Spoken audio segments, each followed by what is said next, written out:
Hey, qu'est-ce qui se passe, les gars? Bienvenue dans un autre épisode de BS pour Build. Dans cet épisode, nous continuons à travailler sur la Corvette.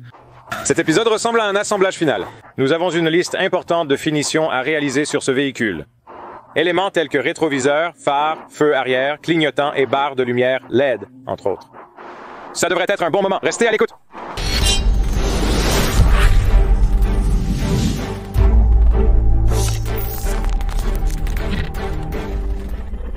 Pour toute construction de ce type, surtout avec un temps limité, je recommande vivement de commencer par les bases, d'éviter les bidouillages, de faire une liste de priorités et de se dire que si on passe par ce morceau de la liste, on pourra réellement aller à l'événement. Le reste, ce serait simplement à faire. C'est ainsi que nous procédons ici et cela fonctionne très bien. Je vais prioriser ma liste et commencer. Je vais commencer par le bouchon de remplissage de gaz là-bas. Il est accroché par un seul collier de serrage. Avec environ 5, ce serait bien mieux. Nous avons bien dégagé cela, et malgré leur apparence, ces colliers de serrage suffisent amplement à le maintenir en place. Continuons, nous venons par ici. Eric travaille sur la déconnexion rapide de la batterie. Parce que la voiture n'a pas de porte, la batterie continuera à se décharger car elle pense que les portes sont ouvertes une fois que nous sommes garés. Nous installons donc un système de déconnexion de la batterie.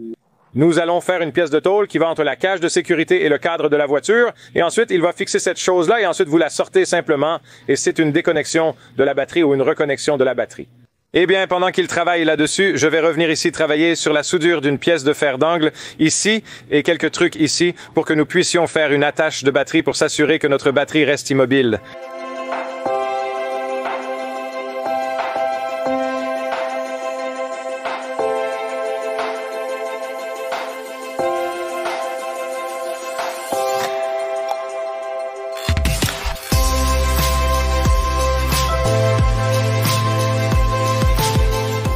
Voici donc notre déconnexion de batterie.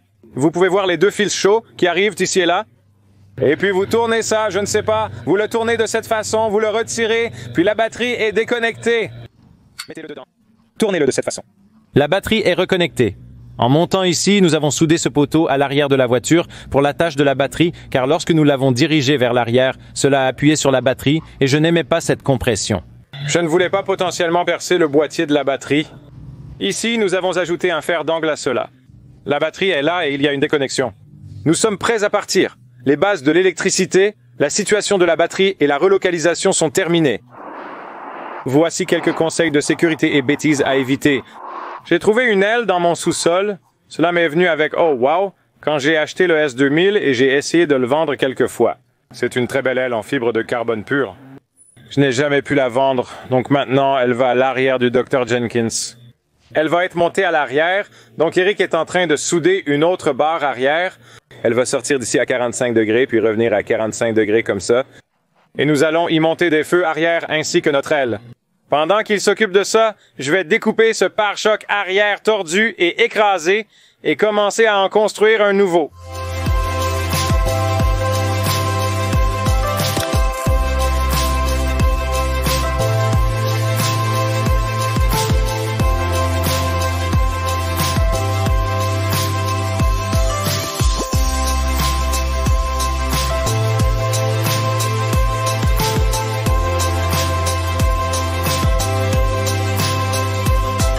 D'accord. Nous avons coupé le pare-choc arrière. Tout ce déchet est coupé. Pour reconstruire le pare-choc, nous utiliserons un morceau d'acier de 2 pouces sur 3 pouces, le même que pour le rail de cadre 240Z, avec une barre de 2 pouces en haut et en bas. Donc je vais travailler là-dessus. Pendant ce temps, Eric a terminé la soudure, la découpe, l'adaptation et a soudé une pièce en travers, ce qui semble vraiment bien. Vraiment bien, et à partir de là, nous allons avoir quelques languettes de cet acier super robuste qui sortent d'ici, puis elles vont avoir une barre de support qui descend, et c'est pour boulonner le spoiler. Le spoiler est maintenant juste pour le plaisir. Nous pourrions le mettre et l'enlever. Nous sommes partis. Nous montrons des feux arrière ici, mais nous faisons ces énormes languettes pour supporter du poids. À l'avenir, nous pourrions vouloir faire un toit, comme un conteneur de fret sur le toit jusqu'au spoiler. Nous allons le construire pour qu'il puisse supporter beaucoup de poids, au point de pouvoir nous tenir dessus une fois fini.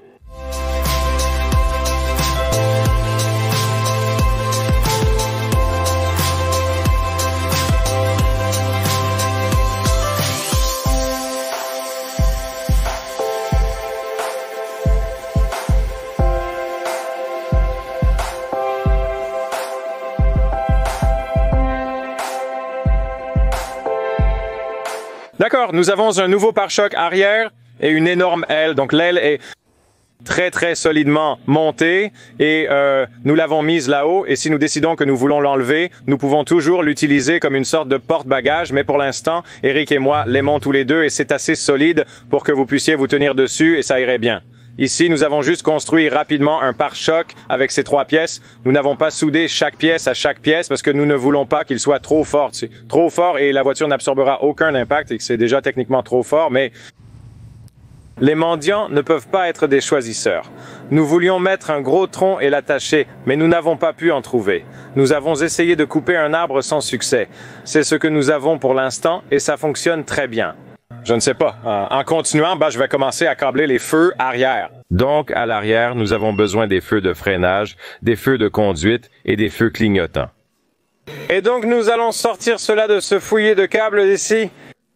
Je vais travailler là-dessus. Et puis, en venant ici, Eric va travailler sur un support pour tenir le réservoir du liquide de refroidissement, le réservoir de liquide de refroidissement.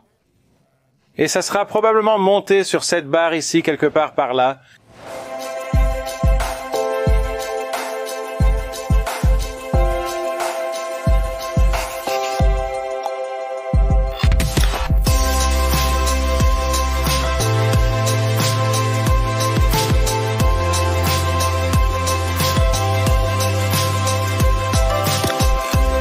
Nous avons installé notre système de feu arrière. C'est une énorme bande LED là et nous en avons 2 en bas à cause de problèmes avec les feux de position et de freinage. Allumez les feux de position qui permettent aux gens de nous voir dans le noir, puis appuyez sur les freins. Le gros frein puis le clignotant gauche. C'est notre clignotant gauche puis le clignotant droit. C'est le clignotant droit donc tout va bien. Nous sommes tous prêts et tout est légal sur la route et des choses comme ça. Nous allons maintenant passer à l'avant et trouver des phares et des clignotants.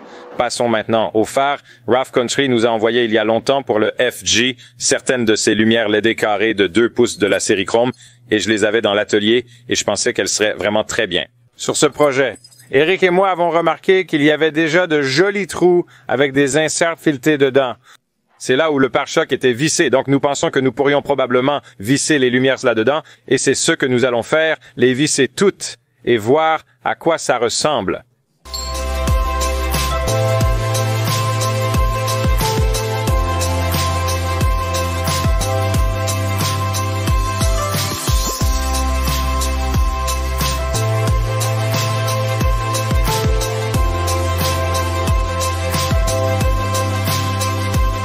Nous avons monté nos phares directionnels qui éclairent bien le chemin sans aveugler les autres. Une fois sur le chemin, ils sont vraiment très lumineux. Ah zut, on a oublié la barre lumineuse LED.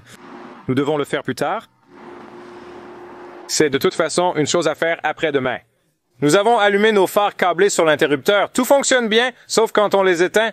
Il y a comme un faible petit scintillement, il doit y avoir comme une source fantôme de puissance, et c'est suffisant pour faire pulser les LED. Nous allons donc certainement devoir utiliser ce bouton d'arrêt lorsque nous aurons fini avec la voiture, ce que nous avions déjà prévu de faire ensuite. Nous passons maintenant au câblage des clignotants. Les clignotants vont aller à peu près ici. Je vais couper ici, plier cela, faire une petite languette, puis nous aurons des clignotants qui se placeront ici. Tout.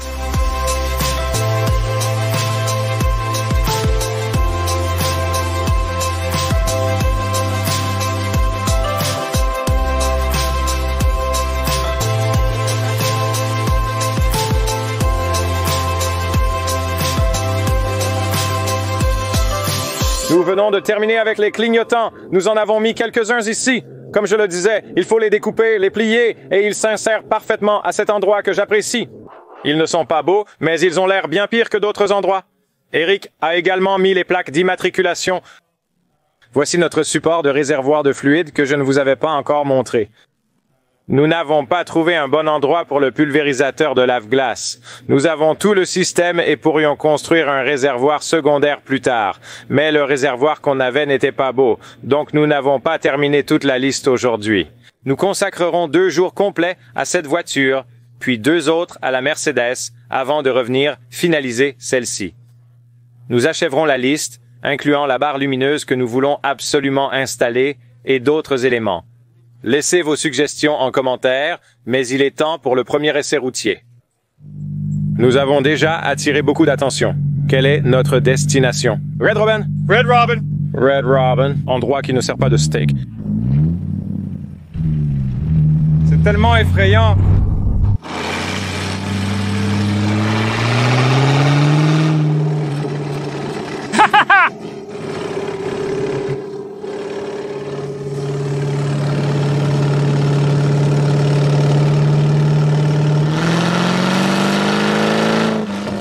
Juste devant le commissariat, Eric. Tu as assuré. Ça a l'air génial. Ça a l'air si bon.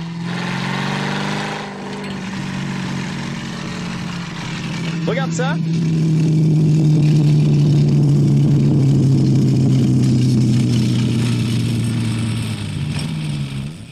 Nous avons construit une machine incroyable ici. Nous devrions faire cela professionnellement. Ça me plaît.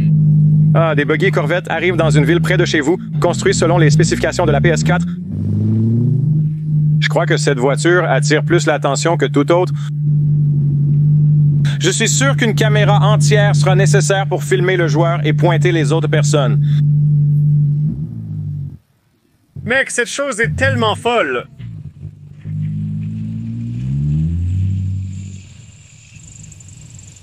Arrivez avec style à Red Robin.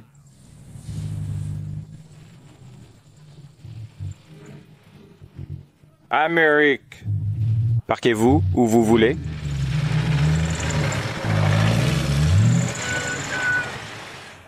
Malgré un problème de pluie en Oregon, nous allons bien. Le dîner est terminé. Il nous reste 2 épisodes sur la Mercedes, un autre sur celle-ci, puis nous passerons au Gambler. Rejoignez-nous pour tout cela. Merci d'avoir été avec nous. N'oubliez pas, B est pour Build.com pour les marchandises et suivez-nous sur Instagram, Twitch, Twitter. À demain, paix!